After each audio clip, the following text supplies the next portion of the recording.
The secret is to surround yourself with people that are getting the results that you want for yourself. When I wanted to be a best-selling author, I went to Barnes & Noble and I bought every best-selling book, not every best-written book. I didn't want to be a great writing author.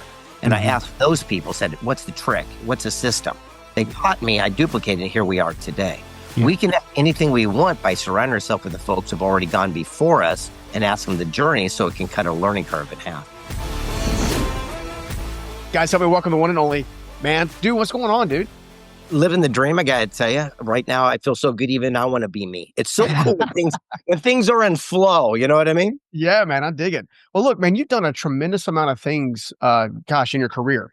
How did you get started in this world of just really manifestation and like bringing good things into your life and then taking that to other people's lives?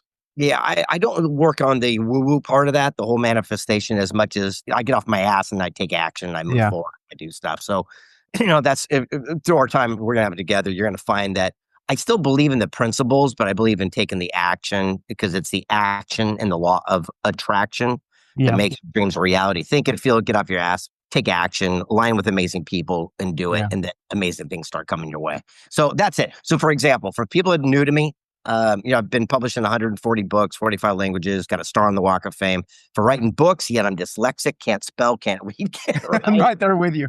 Right? And you work your strengths, hire your weaknesses, right? Surround yourself with people that, play at something that you struggle at. I can speak okay, so I get ghostwriters to sit down and listen to me, and then they craft it in a way people want to read it.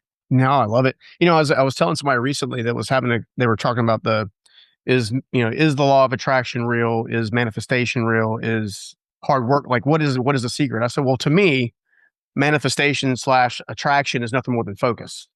Right? Are you actually focused on bringing into your life that which you want to bring into your life? Or are you constantly distracted? So as you've been kind of like, doing everything from film and books and more, how have you seen distraction play a role in people's adversity or life? Well, other people's a lot, and ours over here, none, because we don't allow that. So it's just interesting.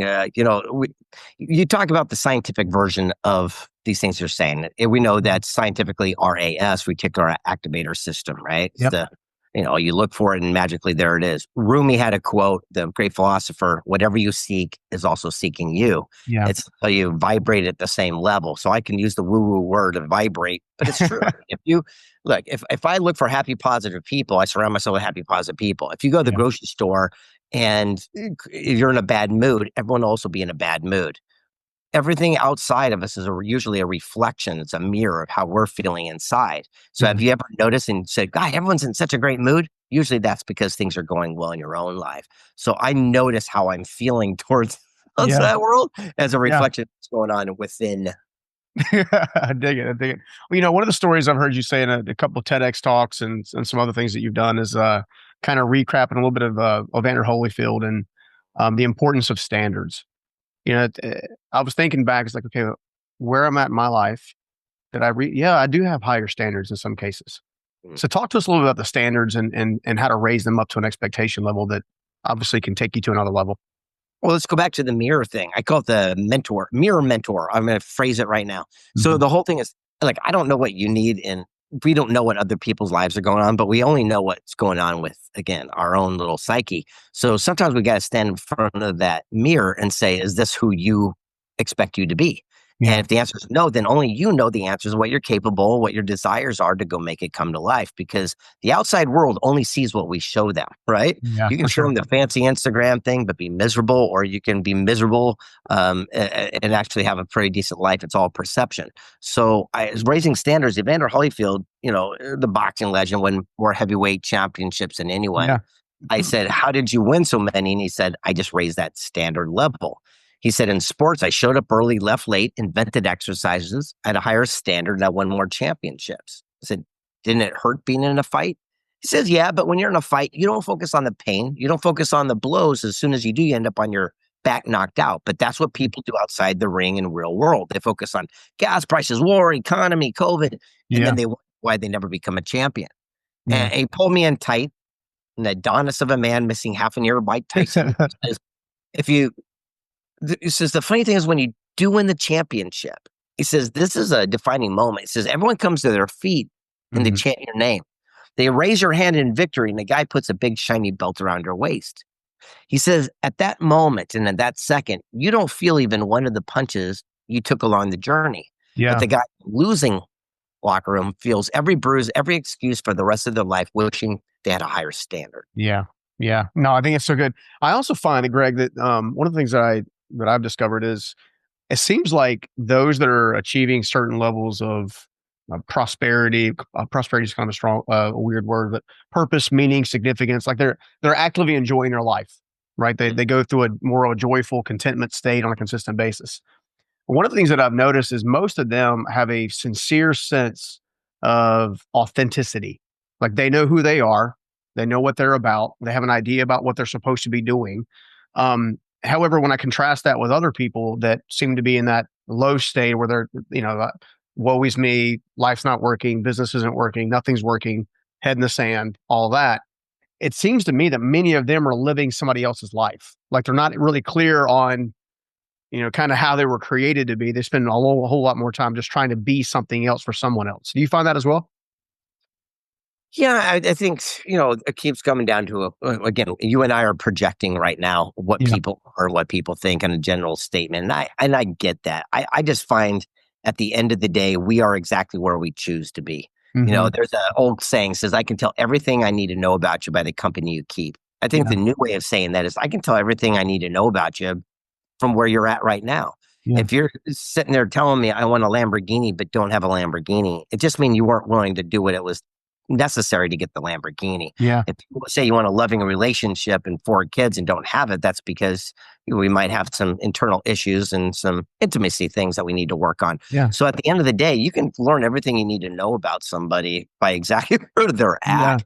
Not there. It's not the words anymore. It's exactly the destination in which they find themselves. Yeah. No, that's so good. I was just thinking too, many times in order to go to said next level to get to the Lamborghini where you don't have a Lamborghini, there's going to be a tremendous amount of discomfort, a tremendous learning curve, a tremendous desire or a need for an educator, a mentor, someone to help you along the way. And I know one of your power phrases is millionaire mentor. And I'm curious to know if someone like myself, for example, I am where I am today because of a millionaire mentor. I'm 16, 17 years old. My life is going nowhere. I'm acting out my childhood based on what I see in front of my parents didn't have a whole lot. This man looks at me and said, "What's the difference between a rich man and a poor man?" And I was like, "Well, duh, money." He's like, "Absolutely not. It's the way they think." Mm. And then he proceeds to check me and he said, "Well, do you want to continue thinking like your father? Or do you want to learn to think like me?" And that was like the catalyst of changing this ADHD dyslexic kid that can't spell worth the flip either, into putting me into a place where, now I can hopefully encourage others to do the same. But I can tell people wholeheartedly that going from there to where I'm at today, and I'm sure where I'm at today to where I ultimately want to be with my life long term is going to be a tremendous amount of discomfort. So as a result, how does resiliency play into really going after what it is you feel like you're made for? Well, you just dropped like 14 nuggets right there. So first of all, congratulations for having a great mentor. Thank you. It sounds like you had your own rich dad, poor dad Yeah, situation. and what And very much was. yeah, I want to be very clear with everyone. There's a difference between a mentor and a coach. So Mhm. for example, a mentor is a older, wiser sage, perhaps, that is one step ahead of you, can tell you to watch out for that pothole. And then Mhm. you hire a coach to kick you in the ass and Yeah. point you in the right direction. Usually a mentor is never a paid position. It's a mentorship position. And then you hire a coach. And I believe it's important to have multiple mentors and multiple coaches. So for example, I got a great tennis coach who works on my backhand, but Mhm. I'll never ask him about my financial, you know, Yeah. situation. I'm not going to ask my speaking coach to talk about, writing books. And I'm very Mhm. cognizant of who I surround myself with, because Mhm. the secret is to surround yourself with people that are getting the results that you want for yourself. And Yeah. that's the easiest, best way to find a mentor. When I wanted to be a best-selling author, I went to Barnes and Noble and I bought every best-selling book, not every best written book. I didn't want to be a great writing author. And I Mhm. asked those people, said, what's the trick? What's the system? Yeah. They taught me, I duplicated, and here we are today. Yeah. We can have anything we want by surrounding ourselves with the folks who've already gone before us and ask them the journey so it can cut our learning curve in half. Yeah, man, that's so good. I was just thinking too, how much of your story plays into that. You're such a great storyteller on stage, off stage, just in general when you're connecting with people. Where did you find the love for the story? Even like, because one thing I love about you is you embellish certain elements from pitch and everything and bringing people into the story. So I'm curious to know where'd you learn the passion for story? Well, we had, again, great mentors, right? It's Yeah, like Tremendous Jones, and I had Les Brown and Zig Ziglar and all those people. I got to have yeah, meet with these amazing legends from back in the day.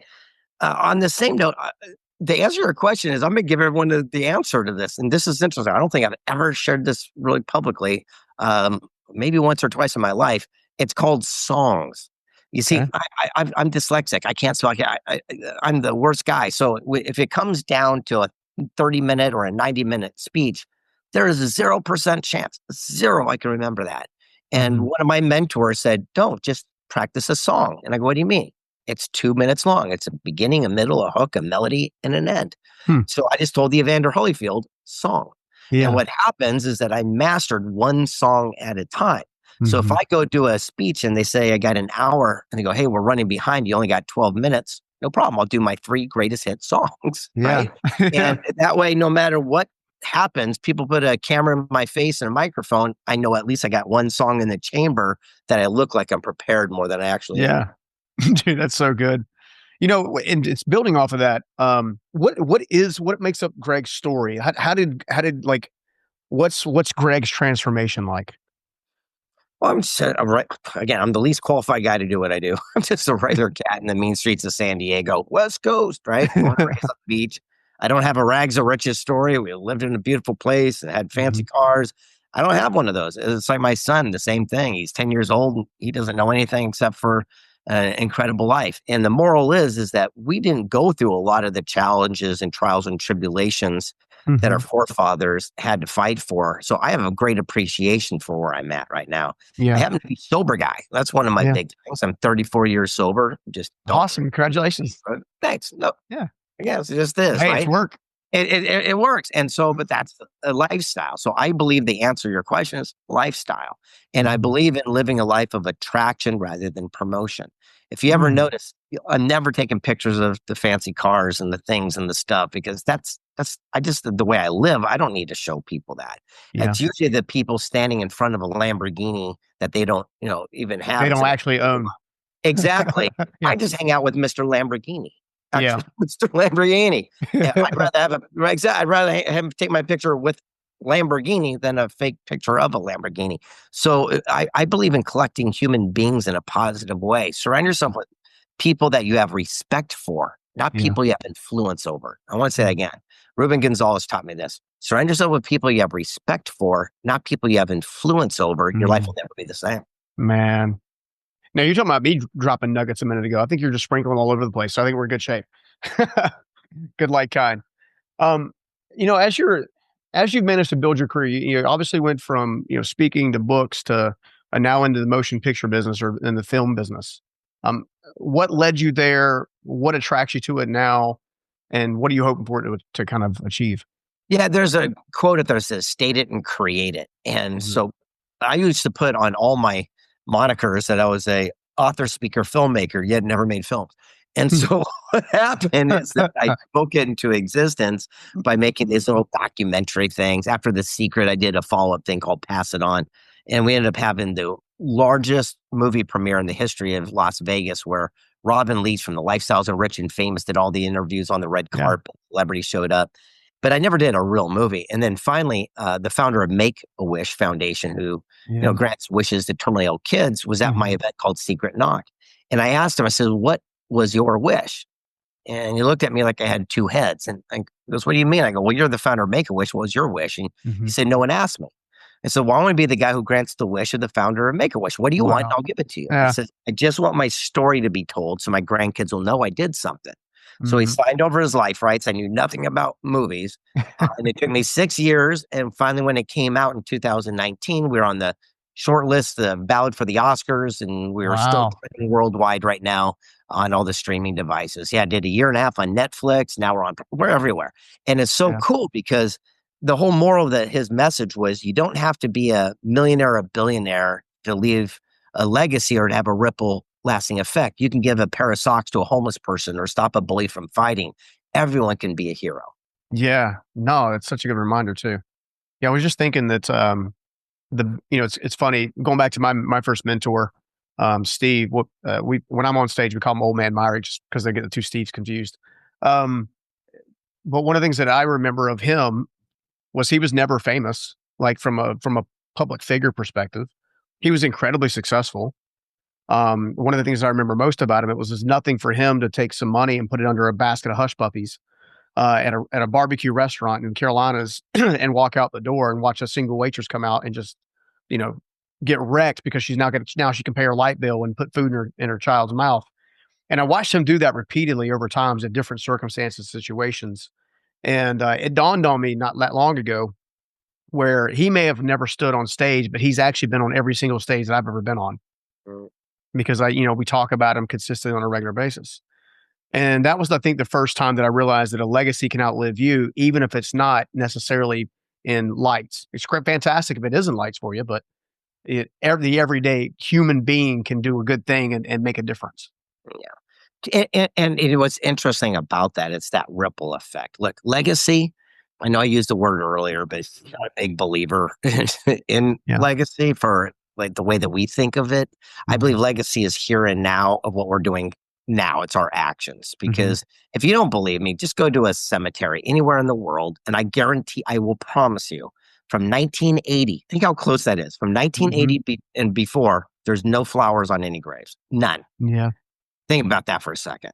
And then I was doing an event recently, and I said, "Hey, everyone that can say your father's first name, raise your hand."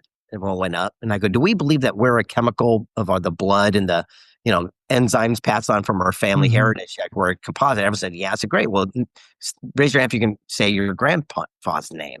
And only half of them went up. And I said, "If you can say your great grandfather's name, raise your hand," and only like 4. And I said, "If you can raise your great grandfather," and not one person. I went, "Well, if you're a embodiment and you're here because of those people and you don't even know their name, Yeah.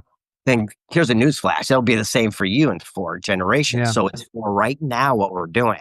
And when I had a chance to do this Star and Vegas strip, people think it's an ego play, and it is for a different reason because I'm 60 years old. My son's only 10. I know he's never going to go to my grave, and my grandkids will never go. But every time they go to Vegas, they're going to see that and go, "There's your grandpa," and pour one out for the homie. So for me, that was my selfish goal. Well, it's good that you already achieved that one. So what is next? Like what exciting projects are you working on now? All kinds of stuff. We're working on a couple new movie projects, a TV show. We're working on I have Secret Knock coming up in March. Where 6 months we sold out early. Prosperity camps in January. I mean, we're doing all these fun, cool activities, and I love doing these live events because we started Secret Knock from a very unique perspective. It's known as the greatest event you cannot go to. You have to know someone, be invited, and if you're watching, cool. you're invited to go apply. And we made a website, secretknock.co. We left the M off so people couldn't find us, yet we still did. And what's interesting is that I got so tired of going to these events where there's coaches and teachers and mentors, which are awesome, but that's not where I want to. I want to surround myself with people I have respect for, not people I have influence over.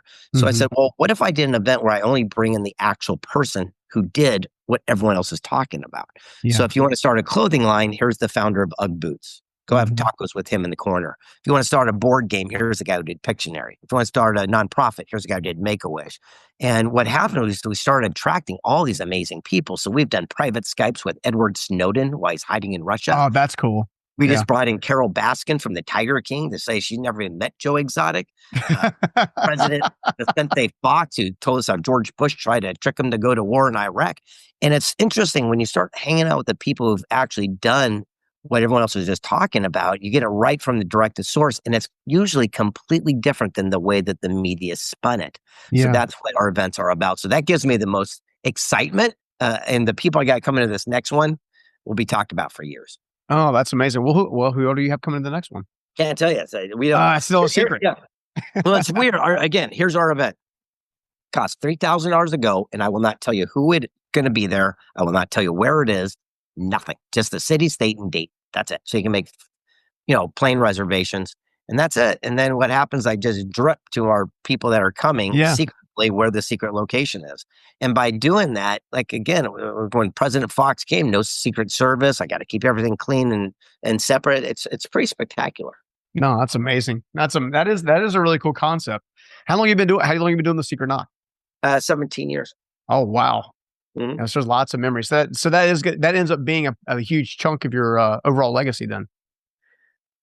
I don't know about that. Again, legacy is whatever. Yeah. It'll be great video for later on. But again, it's so funny. Even talking about legacy. Have you ever noticed on Instagram you see an old Jim Rohn video and it's all like I don't know. It's From the 80s where it's kind of like grainy yeah, and stuff. and Yeah. you tune it out. Well, that's the same way. Whenever I'm filming now in HD, 8K will be in whatever. It's not a hologram popping out, right? Yeah. So at the end of the day, who knows? But right now, here and now, that's what I think is the most important because we want to be serving the people that are doing it right now so that they can carry the torch and pass it to somebody else. No, That's so good. No, that's awesome. Well, when when you're talking about bringing people that have done it, and obviously people that have done it will always see it differently anyway. There's going to be a certain level of authenticity and depth to them that you're not going to get from a quote unquote guru of some kind.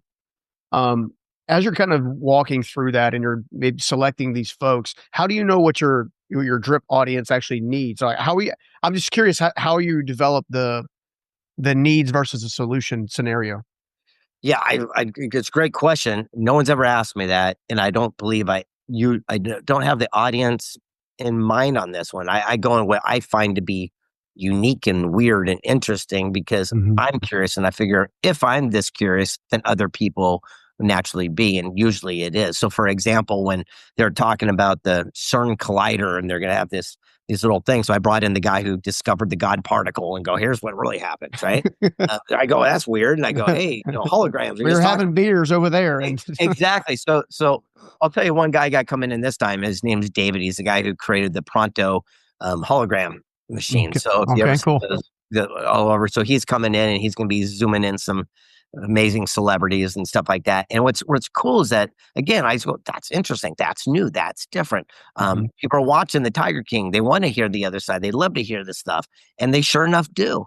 And so to me, that's what I do. Is I go, man, what's the weirdest, oddest thing that's going on that people are talking about? And let's bring that person in so they can go face to face, knees to knees. It's not about the celebrity status. That doesn't make a difference to me. It's more about people that are doing and accomplishing. Hey guys, I hope you're enjoying the show. Steven Scoggins here.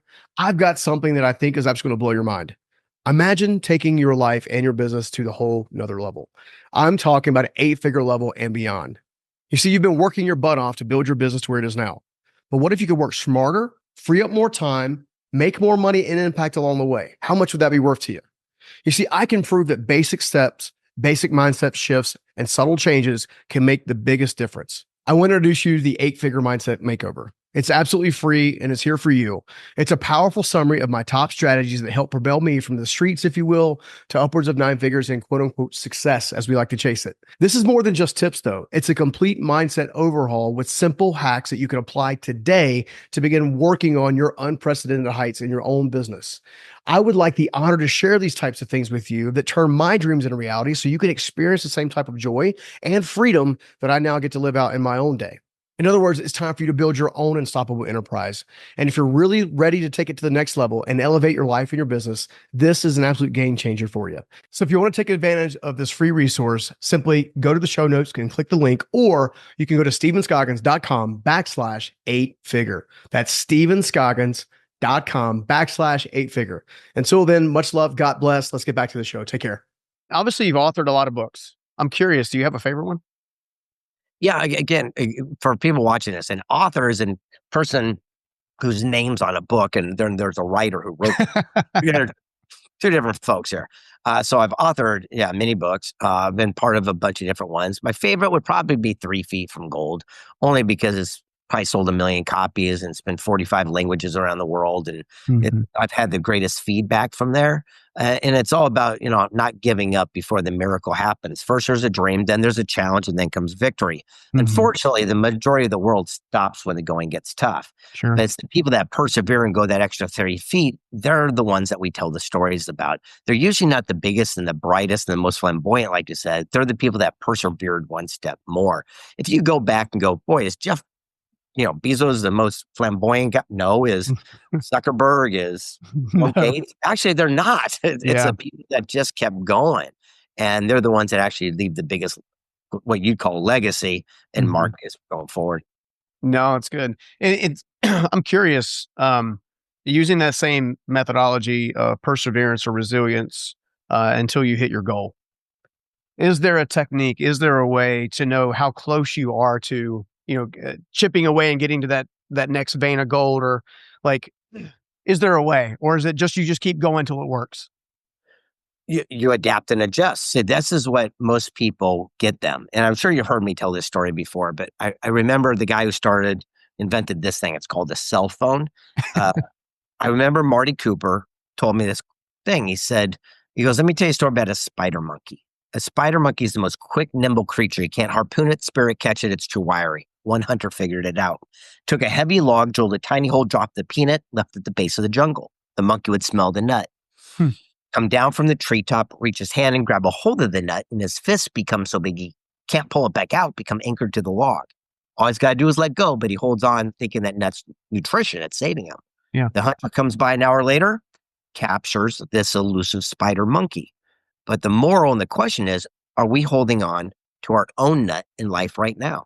But it could be in the form of a job or a car or a deal or the past or fear or guilt or remorse or whatever story we're telling ourselves. And what we're holding on with dear life could also be the thing that's leading to our own demise right now.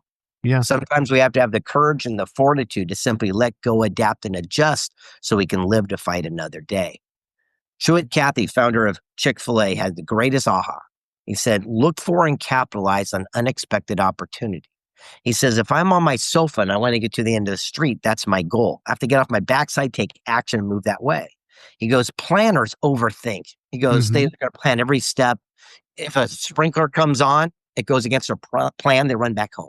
He goes, I'm looking for opportunity. Did a kid leave a skateboard or a bicycle out so I can make my journey short? If I get real lucky, I'll wave down a neighbor driving by and hitch a ride. He goes, either way, I'll get my goal. I'm just not so caught up in exactly how it has to happen.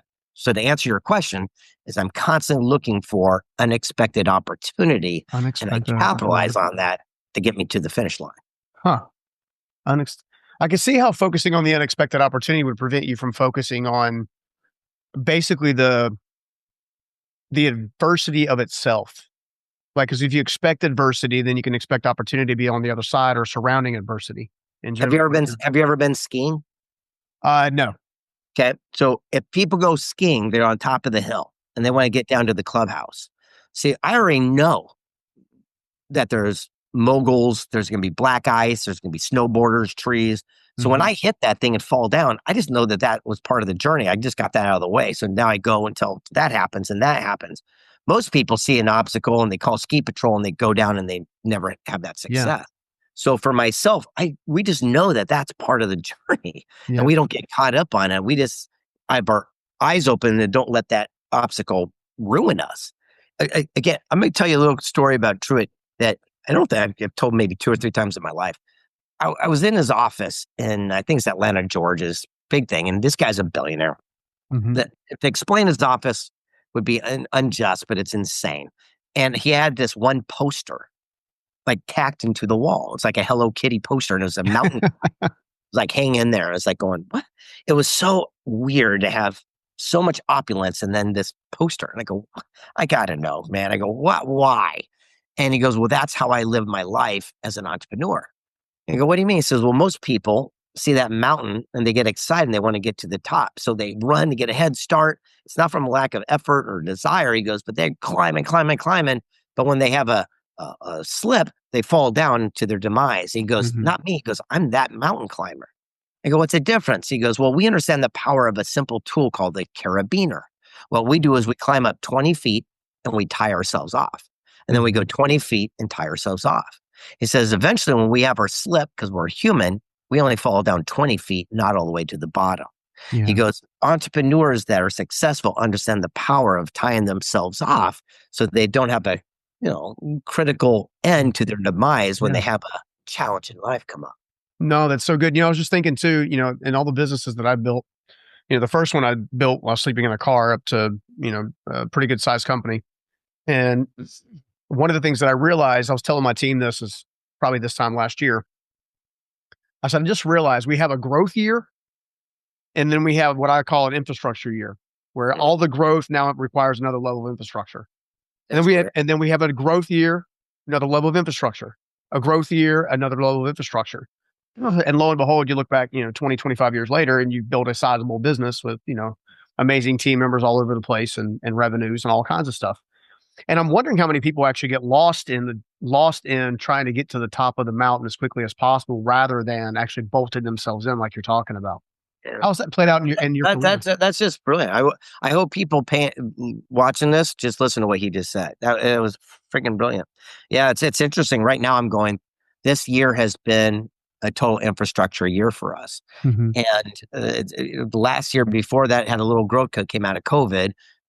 Right now, it's been getting systems in place to handle the new growth, and now we're positioned for next year to have our biggest year ever. So it's very interesting. I now that I'm looking back, 100%, that's how we've been ours as well. Well, I think in the growth cycle, right? You're excited because you're winning and you're growing rapidly and all this kind of stuff, and then you realize that at a certain point of that growth, all of a sudden it doesn't feel as good because something's shaky. The email automation system can't handle the width of the email, or the funnel on the website's breaking down, or in my case, in the construction industry, I have to buy new equipment or scale into it, or I'm entering into a new state, which has different permitting and all kinds of stuff. And I find that a lot of business owners, the ones, and this is what had that clip-on thing that you were telling that story, is that's is that same growth infrastructure model, right? You're that point you're anchoring in. You're like, okay, I realize that we don't want to go any higher until we know we're secure. Oh, I love that. I thought some. See, you like the elevation story. I like the clip-on story. So I guess we're in good company. So there you go. And it's interesting when we look back in life. Some of these little golden gems and nuggets. Everyone needs another book, like A Hole in the Head or a seminar. It's about application of doing all these things. The difference between you and I is we get these little ahas, but we go back and look at it, analyze it, and do something about it. It's interesting. I was doing an interview, just like this, a podcast about a year ago or two, and I got one of the greatest epiphanies about my child, about raising my kid. And they said, hey, do you give your kid money to do things he doesn't like around the house, like, pull the weeds and make his bed? I go, absolutely. I go, I'm going to teach him the power of respect of money. You got to earn it in the thing. She goes, stop. I go, what? She goes, that's a shame. She goes, I expected more from you. You're ruining your child forever. And so teach me. And she says, well, think about it. You're training your child from the earliest of memory. The only way to get money is to do something he hates. And I said, well, that's brilliant. So I said, I was this Colt. I go, I got a couple million followers on Instagram. You make those cool videos. You're a young guy. I go, from now on, you're my videographer. So what I want you to do is I'm going to pay your allowance and you get all your stuff for doing what you excel at. And by the way, for living in this estate and, getting picked up from school in a fancy car, why don't we call that contribution back to the house? And we changed that conversation. We changed the paradigm. And by doing so, everything changes. So we just got back from Sneaker Con and he wanted Travis Scott $1,400 shoes. Said, absolutely. How many videos are you going to make? And now, if you notice on my Instagram, he's making all these videos based on doing what he excels at. Yeah, that's crazy. My son also was going to do handle my TikTok for a while. He just got married and moved to Charlotte recently. But one of the things that we talked about is trying to put him in a place where he was doing something he was God gifted at. So my oldest son, not gifted at social media, gifted at history. Fantastic. I want to see you excel in history. He wants to become a professor kind of thing. And I was just thinking through that. Greg, Grant Cardone at all? Of course.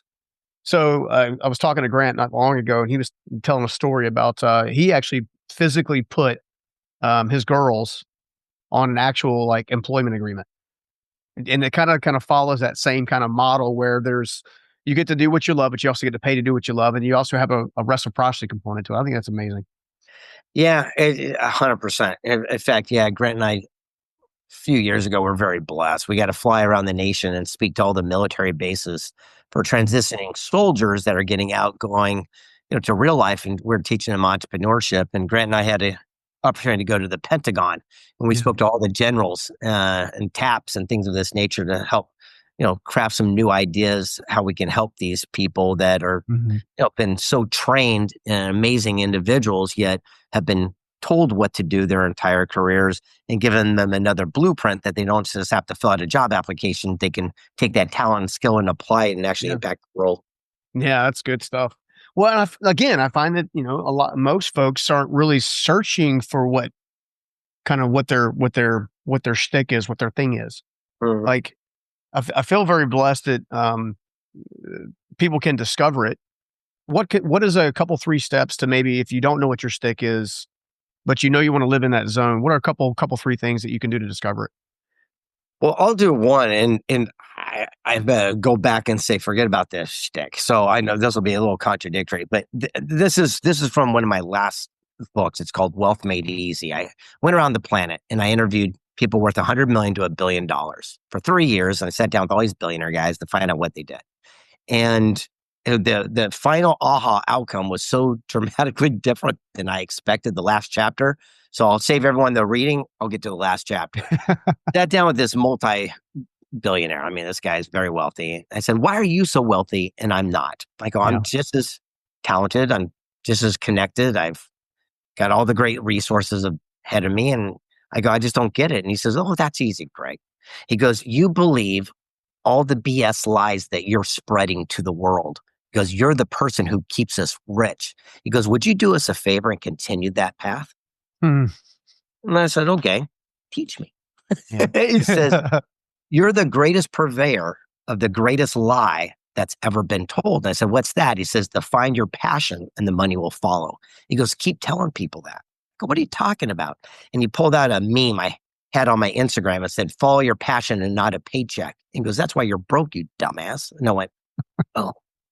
And he says, "Look," he goes, "you can find a welder who, admirable profession. He works their whole life, makes some money, and they retire. They go to a Tony Robbins seminar, get fired up, and they go open a yogurt shop because it's their passion." He goes, 90% of businesses fail, not because they're not passionate or because they have the seed capital. It's because they're a welder and they're not a yogurt dude. He says, but when they go under, they hold on too long because it's their baby, their passion. So they go down like a ship's anchor and they pull their car and their house and their boat with them. We come in by that pennies on the dollar. He goes, "Keep telling people that we love this." He goes, "We're like a game of Frogger. We ride a log, and as soon as it dips, we jump to the next log. We can never go down. It's just business." He goes, "Think about it." He goes, "Do you think that the Gettys who built America or the sheiks out in the desert have passion for crude oil?" No. Because you think that aggregate dealers that built the freeways have passion for sand? He goes, "You think that waste management has passion for dirty diapers and rotten cheese?" He goes, "But they're the ones that built every university, the ballet, the art, everything that you know and love."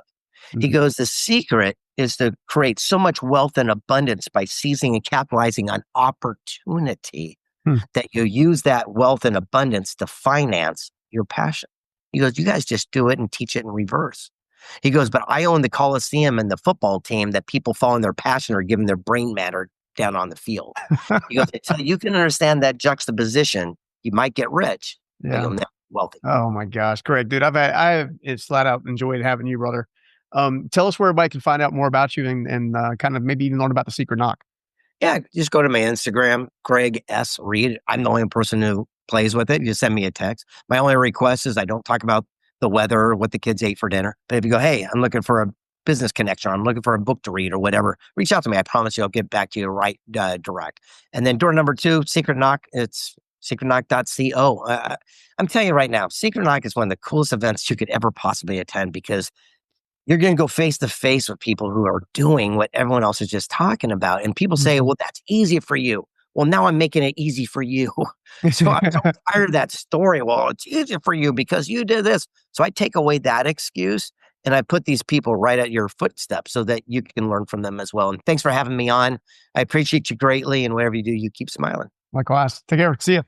Bye. I hope you liked that video. And if you did, make sure you check out this next video right here. I think we have really good intentions, and I think at the heart of man is sort of this selfishness and desire to oppose the hard work and oppose the transformation and life change. And